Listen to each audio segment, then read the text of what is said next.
परिचय।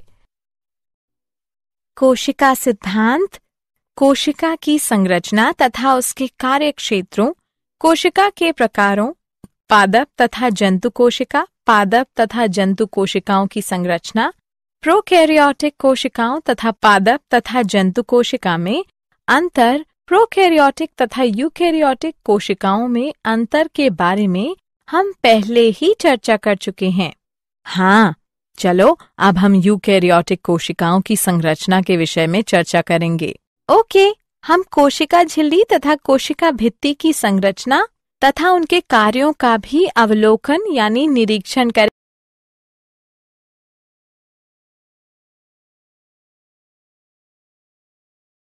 उद्देश्य।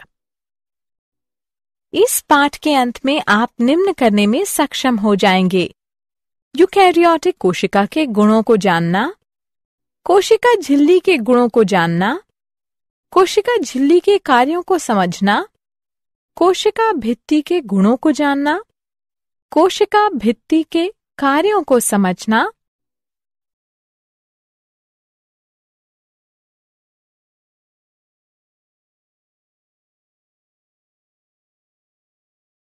यूकैरियोटिक कोशिकाओं की संरचना। यूकैरियोटिक कोशिकाओं में स्पष्ट या निश्चित केंद्रक तथा कोशिका अंगक पाए जाते हैं। ये कोशिकाएं शैवाल यानी साइनोबैक्टीरिया को छोड़ करके कई समूहों में कवक, फंजाई तथा अन्य पौधों तथा जंतुओं में पाई जाती है। एक विशिष्ट यूकैरियोटिक कोशिका में एक कोशिका झिल्ली, केंद्रक तथा जीव द्रव्य पाया जाता है। यूकैरियोटिक कोशिकाओं में आनुवांशिक पदार्थ गुणसूत्रों के रूप में व्यवस्थित रहते हैं। यूकैरियोटिक कोशिकाओं में कोशिकीय कंकाल जैसी संरचना भी पाई जाती है।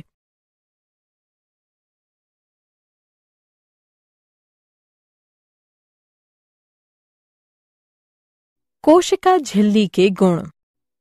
कोशिका झिल्ली को जीव द्रव्य झिल्ली भी कहते हैं। यह एक जैविक झिल्ली है जो कि कोशिका यानी जीवित कोशिका के आंतरिक भाग को बाह्य वातावरण यानी निर्जीव परिवेश से पृथक करती है। कोशिका झिल्ली में कार्बोहाइड्रेट के साथ साथ लिपिड तथा प्रोटीन भी उपस्थित होते हैं। सबसे प्रचुर मात्रा में पाए जाने वाले लिपिड फॉस्फोलिपिड होते हैं। झिल्लियों में लिपिड तथा प्रोटीन के अणु असहसंयोजक बंधों द्वारा जुड़े होते हैं। लिपिड अणु सतत द्विक यानी दोहरी परत जो कि लगभग 4 से 5 मिलीमीटर मोटी होती है के रूप में व्यवस्थित होते हैं।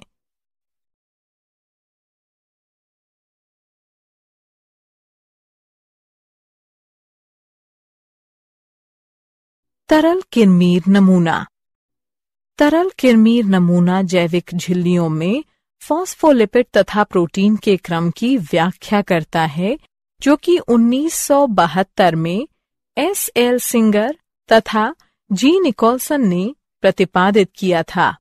जैव झिल्लियां 2 विमीय तरल द्रव्य के रूप में मानी जा सकती हैं, जहां सभी लिपिड तथा प्रोटीन अणु कम या अधिक आसानी से विसरित होते हैं। लिपिड झिल्ली के अंदर व्यवस्थित होते हैं, जिनका जल स्नेही ध्रुवीय सिरा बाहर की ओर व जल भीरू पुच्छ सिरा अंदर की ओर होता है। इससे सुनिश्चित होता है कि संतृप्त हाइड्रोकार्बन की बनी हुई अध्रुवीय पुच्छ जलीय वातावरण से सुरक्षित रहती है।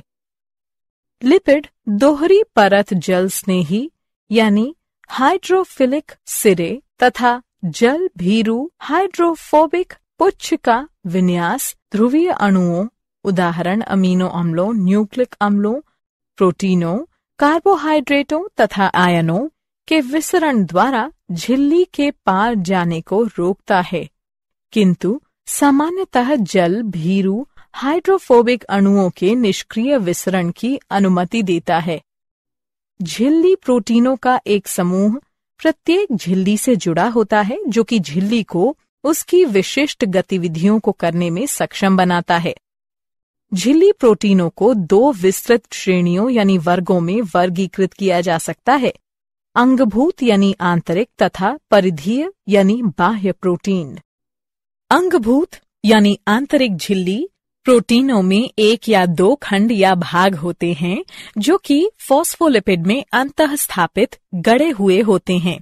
इनसे एक या अधिक वसा अम्ल की श्रृंखलाएं सहसंयोजक बंध के रूप में जुड़ी हुई होती हैं, जो कि झिल्ली में उन्हें एक लंगर यानी आश्रय के रूप में सहायता प्रदान करती हैं। परिधीय बाह्य झिल्ली प्रोटीन फॉस्फोलिपिड द्विक परत की जलरोधी हाइड्रोफोबिक मूल के साथ संपर्क नहीं बनाती है। इसके बजाय वे अंगभूत यानी आंतरिक झिल्ली प्रोटीनों के साथ अप्रत्यक्ष रूप से जुड़ी होती है। ये प्रोटीन झिल्ली से झिल्ली के कोशिक द्रव्य वाली तरफ विभिन्न तरीके से संपर्क स्थापित करती हैं।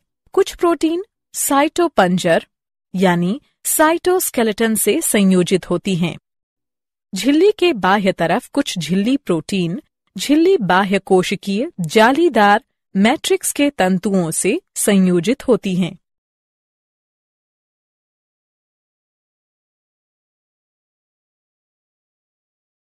कोशिका झिल्ली के कार्य।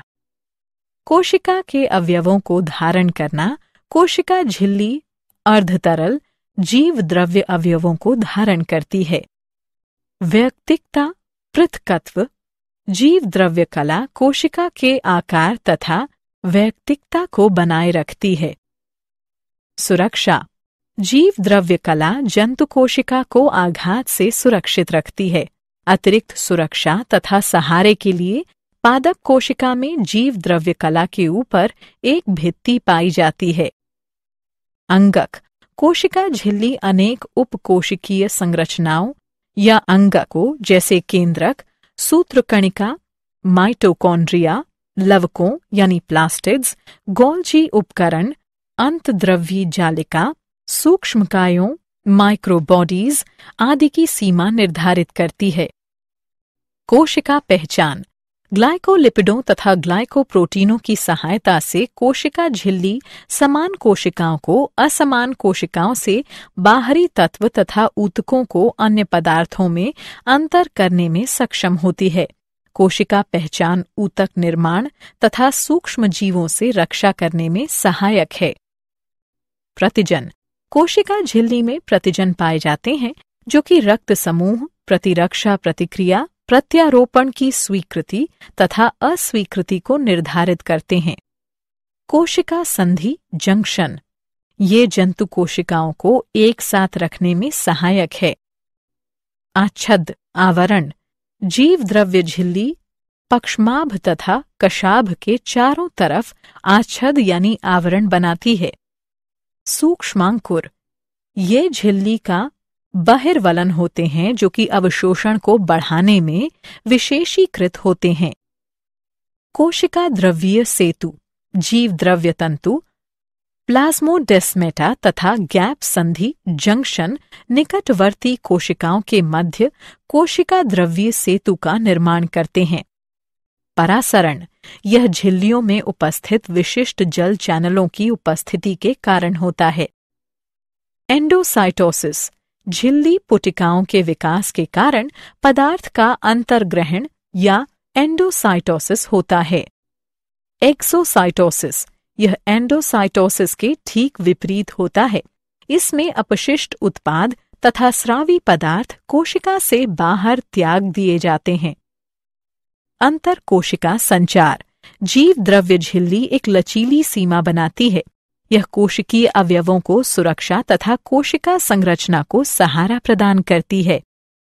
भौतिक बाधा यानी रोक फॉस्फोलिपिड द्विपरत कोशिका के आंतरिक तत्वों को कोशिका के बाह्य तत्वों से पृथक यानी अलग करती है। चयनात्मक पारगम्यता यह झिल्ली द्वारा आयनों, पोषक तत्वों तथा अपशिष्ट अणुओं के प्रवेश तथा निकास को नियंत्रित करती है।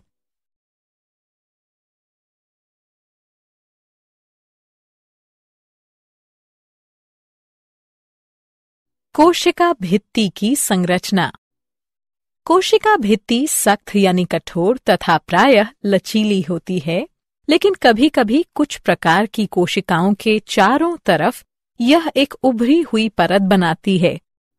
यह कोशिका झिल्ली के बाह्य यानी बाहरी तरफ स्थित होती है तथा इन कोशिकाओं को संरचनात्मक सहारा तथा सुरक्षा प्रदान करती है। यह निस्यंदन यंत्र के रूप में भी कार्य करती है। यह पौधों, जीवाणुओं, कवक यानी फंजाई, शैवाल, कुछ जंतुओं तथा प्रोटोजोआ में पाई जाती है। कोशिका भित्ति का मुख्य संरचनात्मक घटक सेलुलोज होता है, जो कि हजारों शर्करा की इकाइयों की एक श्रृंखला है। सेलुलोज के साथ साथ कोशिका भित्ति में pectin, hemicellulose, lignin, suberin, cutin, protein, वसा इत्यादि भी पाए जा सकते हैं। प्रधान पोषक तत्व मुख्यतः जल तथा कार्बन डाइऑक्साइड कोशिका भित्ति से पूरे पौधे में एपोप्लास्टिक प्रवाह में वितरित होते हैं।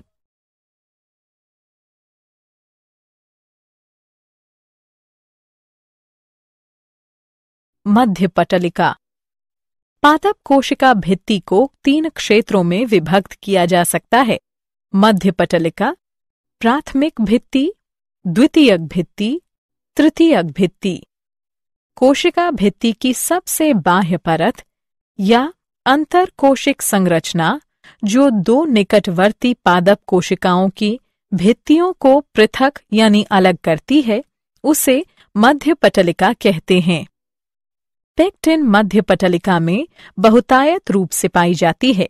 पेक्टिन की आधारीय रासायनिक इकाई कार्बोहाइड्रेट तथा गैलेक्टोयूरेनिक अम्ल होती है, जो कि कैल्शियम तथा मैग्नीशियम के साथ लवण का निर्माण करने में सक्षम है। मध्य पटलिका मुख्यतः कैल्शियम पैक्टेट से बनी होती है।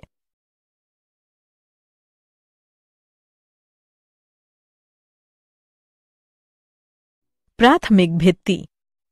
एक पौधे की प्रारंभिक भित्ति ही प्राथमिक भित्ति होती है, जो कि मध्य पटलिका के भीतर यानी अंदर पाई जाती है। प्राथमिक भित्ति मध्य पटलिका की दोनों सतहों पर विकसित होती है। प्राथमिक भित्ति सेलुलोज, हेमीसेलुलोज, पेक्टिन तथा लिनिन से मिलकर बनी होती है।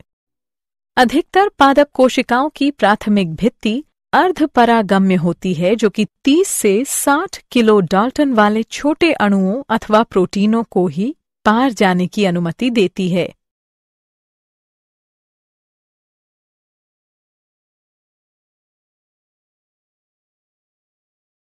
द्वितीयक भित्ति। द्वितीयक भित्ति प्राथमिक भित्ति के ऊपर पाई जाती है, जो कि मोटी, कठोर, पारगम्य होती है। यह जीव द्रव्य झिल्ली या तृतीयक भित्ति के समीप स्थित होती है तथा मुख्यतः सेलुलोज, हेमीसेलुलोज, जाइलिन, लिग्निन आदि से मिलकर बनी होती है। कुछ कोशिकाओं में द्वितीयक भित्ति लिग्निन के साथ मिश्रित होकर काष्ठ यानी लकड़ी का निर्माण करती है।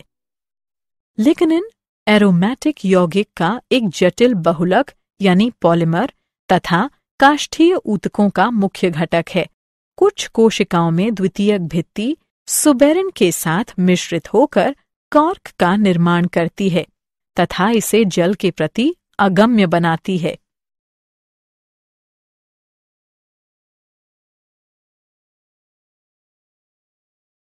तृतीयक भित्ति। वाहिनिकाओं में तृतीयक भित्ति द्वितीयक भित्ति के नीचे स्थित होती है। तृतीयक भित्ति एक विशेष जाइलिन युक्त भित्ति परत है, जो कि कुछ जिम्नोस्पर्म की तन्य काष्ठ में द्वितीयक भित्ति के अंदर जमाव से निर्मित होती है। तृतीयक भित्ति रासायनिक तथा रंजन दोनों द्वारा विभेदित होती है।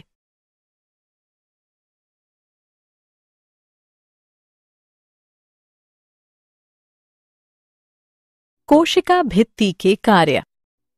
कोशिका भित्ति का मुख्य कार्य दाब रिक्तिका यानी झिल्ली की भांति कार्य करना है। जब जल कोशिका में प्रवेश करता है तो यह अधिक फैलाव यानी विस्तार को रोकती है। चयनात्मक पारगम्यता। यह झिल्ली से आयनों, पोषक तत्वों तथा उत्सर्जी अणुओं के प्रवेश तथा निकास को नियमित करती है। यह पादप कोशिका की आकृति को निर्धारित करती है तथा कोशिकाओं के शुष्कीकरण को भी रोकती है। जीव द्रव्य तंतु संयोजन कोशिकाओं के मध्य पदार्थों के गमन में सहायता करते हैं। जीव द्रव्य तंतु द्वारा जुड़ी हुई कोशिकाएं एक तंत्र सिम्प्लास्ट का निर्माण करती हैं। कोशिका भित्ति पादप कोशिका को फूलने यानी सूजने की अनुमति देती है। जैसे ही परासरण द्वारा जल रिक्तिका यानी झिल्ली में प्रवेश करता है, पादप कोशिका फैल जाती है। कोशिका भित्ति इतनी मजबूत यानी दृढ़ होनी चाहिए कि वह इस विस्तार को नियमन करती हो तथा कोशिका को सूजने या फूलने से बचाती हो। पुराने कोशिका भित्ति कणों के ऊपर नए कणों का जुड़ना अभिस्थापन कहलाता है। यह कोशिका को सहारा देने के लिए यांत्रिक शक्ति प्रदान करता है। सेलुलोज सूक्ष्म तंतु बहुत मजबूत होते हैं। ऊतकों जैसे जाइलम में लिग्निन के जुड़ने से मजबूती को बढ़ाया जा सकता है। कोशिकाओं जैसे कोलेनकाइमा में कोशिका भित्ति में यांत्रिक शक्ति को बढ़ाने के लिए अतिरिक्त ग्लूकोज जुड़ जाता है। कोशिका भित्ति में छोटे छिद्र, जिन्हें गर्त कहा जाता है, पाए जाते हैं, जिनसे जीव द्रव्य तंतु पार निकलने में सक्षम होते हैं। ये अंतराकोशिक संयोजन जीवित कोशिका अवयवों के मध्य पदार्थों के आदान प्रदान की अनुमति देते हैं।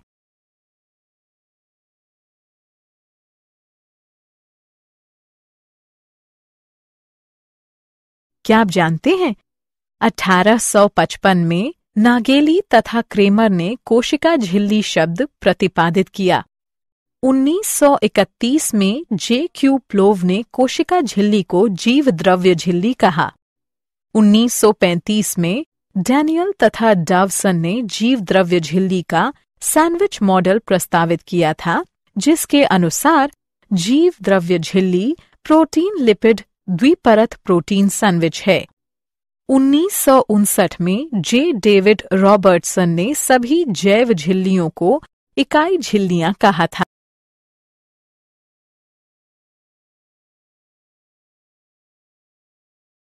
सारांश।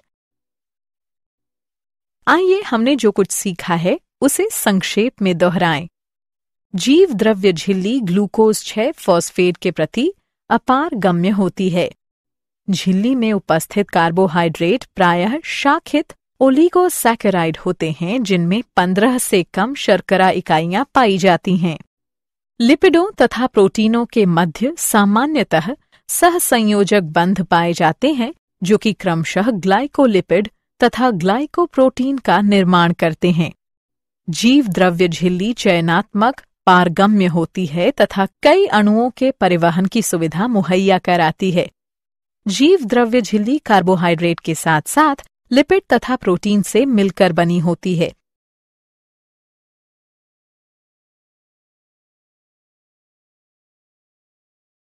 लिपिड झिल्ली के अंदर व्यवस्थित होते हैं, जिनका जल स्नेही ध्रुवीय सिरा बाहर की ओर व जल भीरू पुच्छ सिरा अंदर की ओर होता है। इससे सुनिश्चित होता है कि संतृप्त हाइड्रोकार्बन की बनी हुई अध्रुवीय पुच्छ जलीय वातावरण से सुरक्षित रहती है। सिंगर तथा निकोलसन ने जीव द्रव्य झिल्ली का नवीनतम मॉडल यानी नमूना तरल कार्मीर नमूना प्रतिपादित किया है। तरल कार्मीर नमूने के अनुसार जीव द्रव्य झिल्ली फॉस्फोलिपिड अंगभूत यानी आंतरिक प्रोटीन तथा परिधीय यानी बाह्य प्रोटीन से मिलकर बना होता है। प्रोलीन कोशिका झिल्ली का घटक नहीं है। जीव द्रव्य झिल्ली परासरण नियमन में सहायता करती है। जीव द्रव्य झिल्ली एकल लिपिड परत तथा 2 प्रोटीन परतों से मिलकर बनी होती है।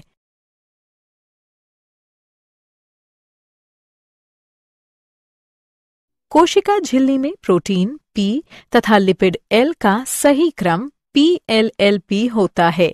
जीव द्रव्य झिल्ली में लिपिड अणु समानांतर व्यवस्थित होते हैं। ग्लाइकोलिपिडों तथा ग्लाइकोप्रोटीनों की सहायता से कोशिका झिल्ली समान कोशिकाओं को असमान कोशिकाओं से बाहरी तत्व तथा ऊतकों के अन्य पदार्थों में अंतर करने में सक्षम होती है। डेस्मोसोम द्वारा 2 जंतु कोशिकाएं एक दूसरे से जुड़ी होती हैं। कोशिका का भक्षण करना कोशिका भक्षण यानी फैगोसाइटोसिस कहलाता है। जीव द्रव्य झिल्ली पर ग्राही उपस्थित होते हैं, जो कि संदेशों या सिग्नलों की पहचान तथा प्रतिक्रिया करते हैं। जीव द्रव्य झिल्ली एक लचीली सीमा बनाती है। यह कोशिकीय अवयवों को सुरक्षा तथा कोशिकीय संरचना को सहारा प्रदान करती है। फॉस्फोलिपिड द्विपरत कोशिका के भीतर तथा बाहर के तत्वों को पृथक करती है।